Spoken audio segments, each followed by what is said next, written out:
Professor Heiman here again, and I'm going to talk to you today about International Business 590, International Business Environment Analysis, the second article in the Reader, Section 1 of the Reader, entitled The Impact of Communication Strategy on Launching New Products, the Moderating Role of Product Innovativeness.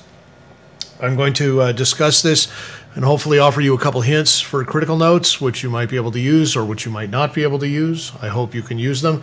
Just a couple notes before I start. This is for the spring 2009 classes, and the article I'm going to discuss has already been published, so it's well known to be a great article. Matter of fact, I believe it won Article of the Year in the Journal of Product Innovation and Management in 2003. It's written by Yi-Kwan Lee and Gina O'Connor. Yi-Kwan Lee is a professor here at San Francisco State University and is very knowledgeable in this area. You should look her up if this area of research interests you. Just briefly before I get into this, how to read an article like this, and I discussed this briefly in the first video, which was almost incomprehensible because it was so quiet and I had bad engineering, and now I'm doing it a little better, I think. So, all right. Read the abstract first. That's kind of obvious. Then read the introduction. Then read the conclusion. Conclusion's really short on this one.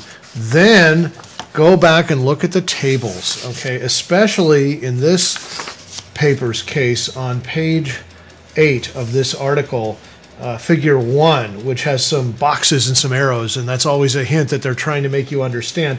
And let's just go over box and arrow meaning in the sense of these research papers. I have a visual aid here, a very complex, high-tech visual aid. Coming up, ready, everybody? Okay, all right, there it is. Okay, we have a box, something going on, A, something happens, A, an event, and then something happens that's related to it, B, and what we call that is A causes B. But the problem is our methods don't really support this idea of causing, so what we do instead is we talk about the idea that A is associated with B.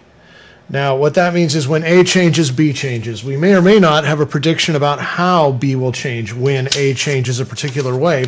But let's add 2 more wrinkles with a second high-tech visual aid here to this idea, and that is simply that now we have the A and B with the arrow between them, and there's a plus sign.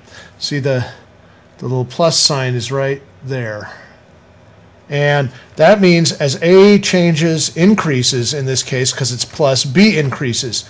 An example of that would be as we use more of one kind of communication strategy, performance of the new product launch increases. So we use one kind of particular communication strategy, and performance, we use that one more, and performance increases.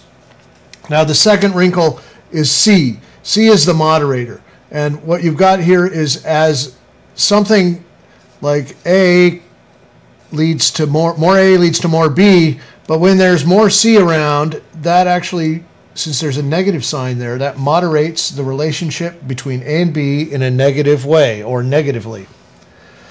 Okay, so now instead of B getting bigger as A gets bigger, that happens, but less so because C is moderating that relationship with a negative influence. So it's making it so that this positive is not so positive. This effect is moderated. It is decreased on B because you've got C interfering or moderating. And that's what this paper is about.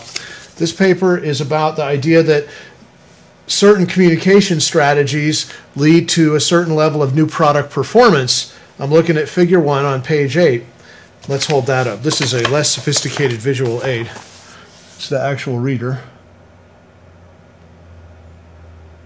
Communication strategy leads to a certain level of new product performance, and then market environment plays a role in moderating that relationship, and so does product innovativeness.